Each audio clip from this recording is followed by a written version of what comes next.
Hola, ¿qué tal? Bienvenidas y bienvenidos a Voces Fundadoras del Tribunal Electoral del Poder Judicial de la Federación.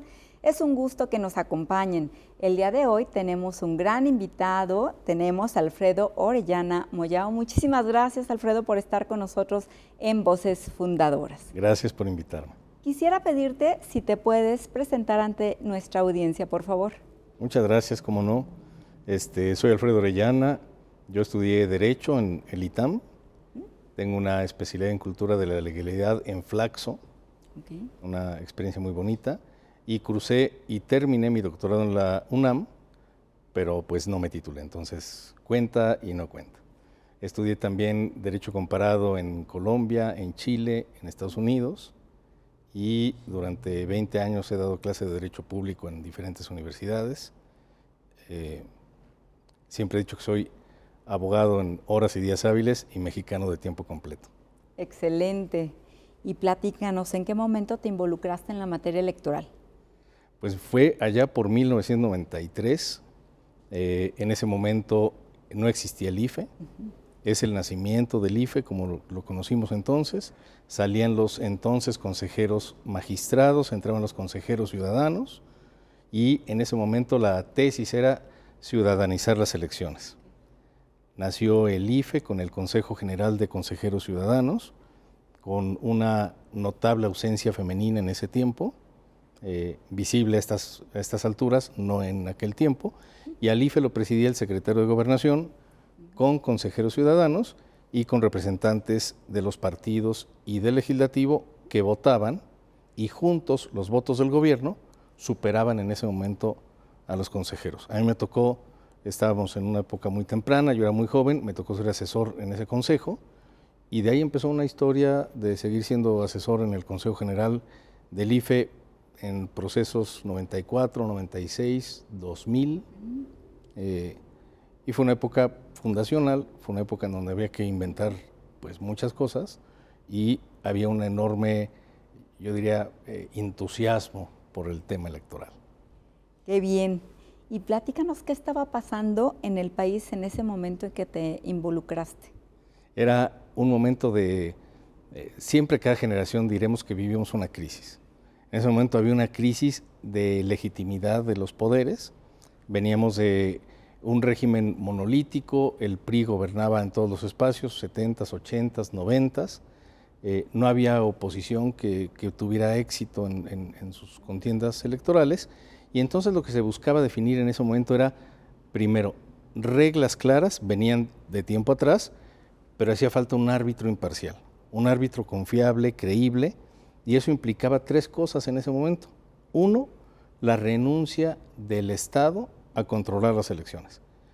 Crear el IFE era decirle al Estado, tú tienes que decidir, nadie más, el entregar la potestad de la organización electoral a un organismo en el que no intervienen ni burócratas del Ejecutivo, secretario de Gobernación, ni gente del Parlamento. Tú te lo tienes que amputar. Dos, ese órgano tiene que tener un sistema acotado de decisiones y tiene que ser última instancia, no se vale que hayan impugnaciones, eso se pensaba en ese momento. Y tercero, tienes que dejar la última palabra de los cómputos electorales a este órgano. Era lo que sucedía en ese momento. Se podía, no se podía, y entonces se constitucionalizó el IFE. Fue la primera vez que se habló de, ¿y el IFE es un cuarto poder? Este no depende de ningún poder, ¿dónde va? Y creo, en mi opinión, que ese es el verdadero nacimiento de los órganos constitucionales autónomos. Qué interesante. ¿Y qué te tocó vivir y cómo consideras que fuiste parte de la construcción de la democracia? Uy, mira, yo creo que cada generación debe de tomar las riendas de su destino. Yo tuve de padres a dos abogados, entonces la ley era parte del cotidiano en la cena y en el desayuno. Y cuando me acerqué al IFE me di cuenta lo importante que es tomar decisiones. Me gustó mucho esta distinción de la democracia, el demos, el pueblo, el kratos, el gobierno, y cómo sin demos pues no hay democracia. Puede haber mucho kratos, pero necesitamos mucho demos. Y creo que esa fue una parte importantísima en mi experiencia estar en ese consejo, me tocó estar después en lo que fue el servicio profesional electoral. ¿Cómo es esto? Que hay gente que se va a dedicar toda la vida a esto, cómo son los escalafones, cómo previas experiencias, en fin, y de ahí la vida me llevó después a ser consejero electoral en el órgano local del Distrito Federal, entonces Distrito Federal. Ahí me tocó organizar las elecciones federales 2006-2009 en la Ciudad de México, y un poquito más adelante me tocó estar en la FEPADE, entonces me tocó estar de asesor, de consejero, de fiscal, ¿no? Muy bien. ¿Y cuáles son las áreas de oportunidad de nuestro sistema democrático actual? Híjole, muchísimas, creo yo. Necesitamos partidos políticos.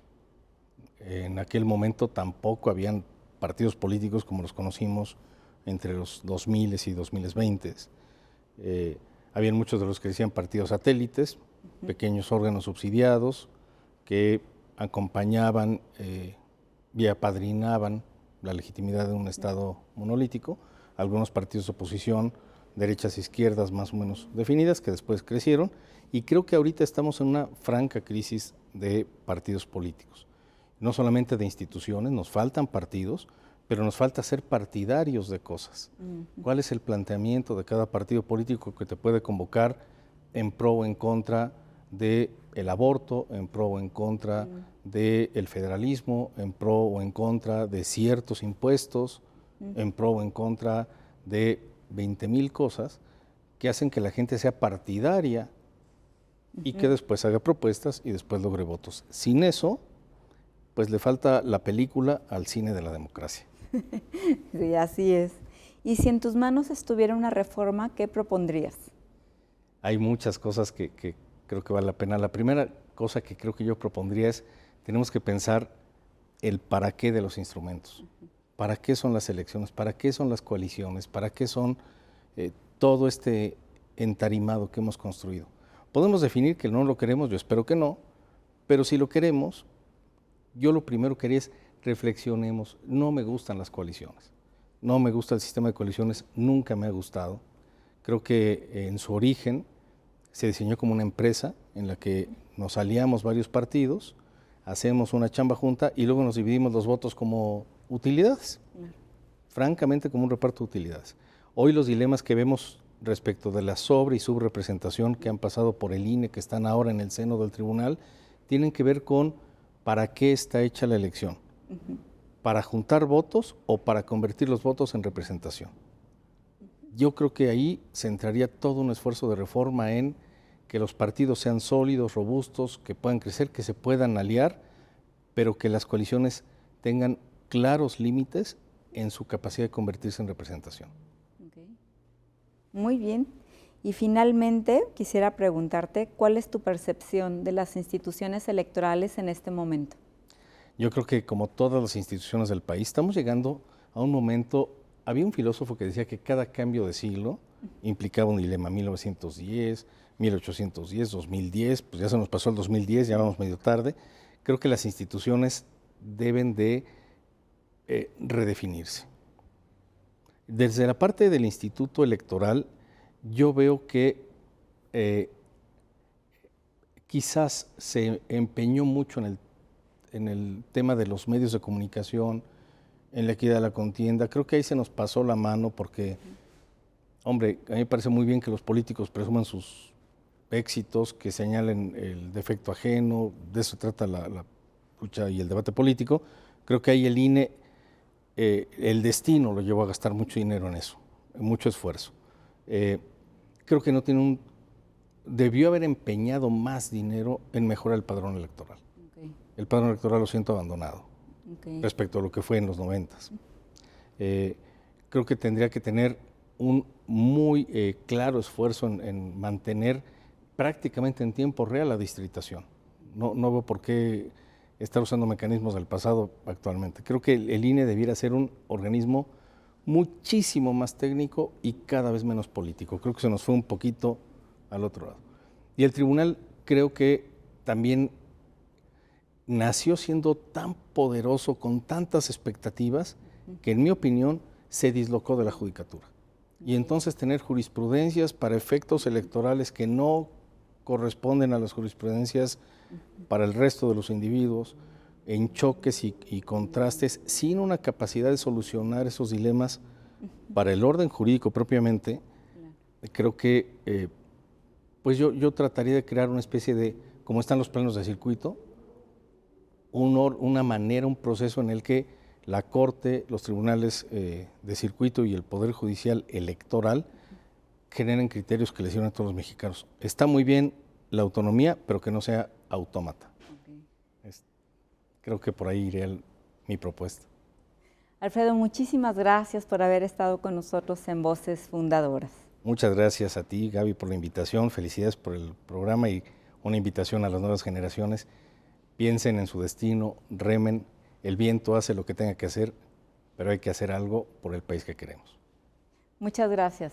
Bueno, pues muchísimas gracias a quienes nos siguieron en este programa de Voces Fundadoras y por favor no se pierdan las siguientes entrevistas. Muchas gracias.